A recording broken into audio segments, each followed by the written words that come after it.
Does Russia have NATO in its sights? The Polish Prime Minister says he doesn't want to scare anyone, but that the threat is real. Poland is preparing very intensively for various scenarios. I have no intention of scaring anyone, but the coming months, not least because of the somewhat changing nature of the war in Ukraine, could prove truly critical. Lee's concerns are particularly palpable in the Baltic states. Let us not be afraid. We are preparing for various situations, but we must not underestimate the threat. So we remain vigilant. I can reiterate, we are aware of the threats, also thanks to information from our allies.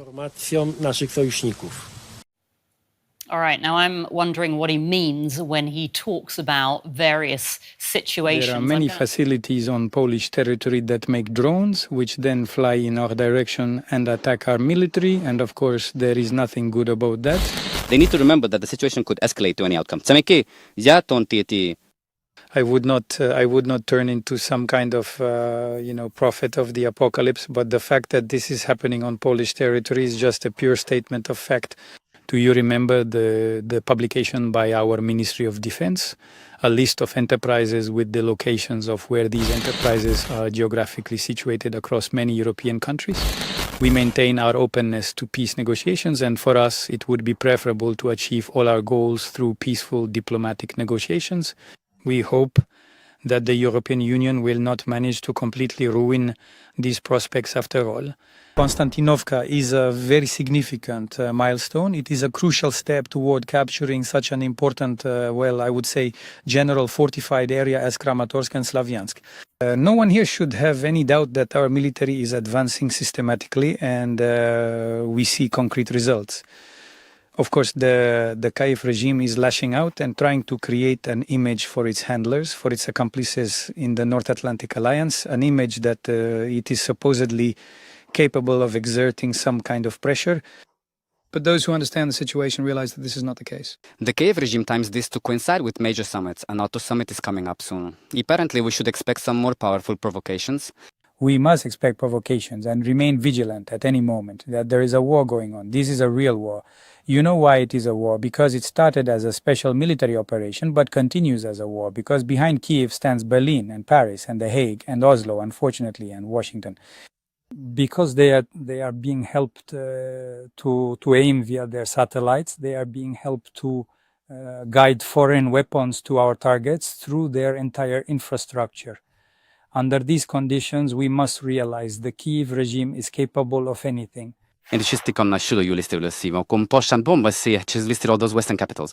So the question naturally arises, why are we settling scores with the Kyiv regime? We should be settling scores with them, shouldn't we? With the warmongers.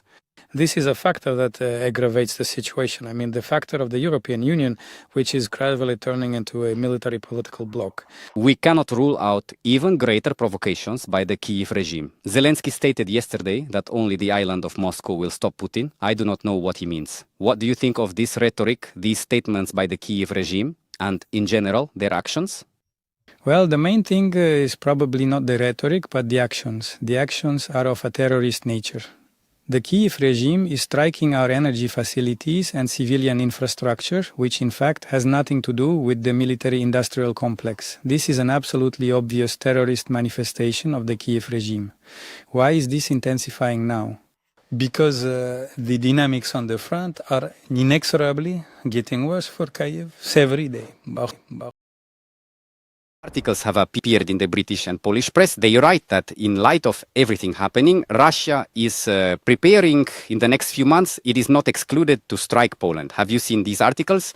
Well, a lot of horror stories are being published regarding the Russian Federation. In any case, it makes sense for them to think there are many facilities on Polish territory that make drones, which then fly in our direction and attack our military. And of course, there is nothing good about that.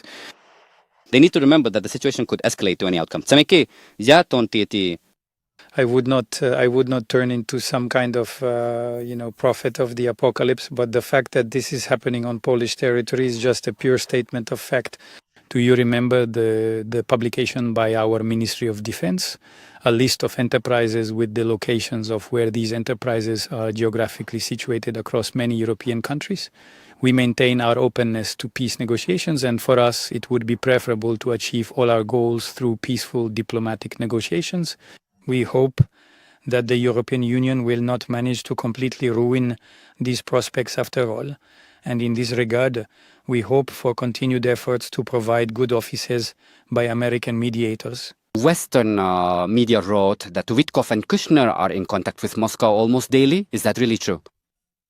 Well, that would probably be an exaggeration, but contacts through existing channels are indeed quite frequent. They are busy right now, but once they are freer, they will always be welcome in Moscow. And so far, no specific dates are even on the horizon, right? They signed an agreement on some kind of eternal peace, eternal love. What do you think of what is happening now? In Kyiv, there are many people whose hobby is biting the hand that feeds them. We remember this well from our own experience.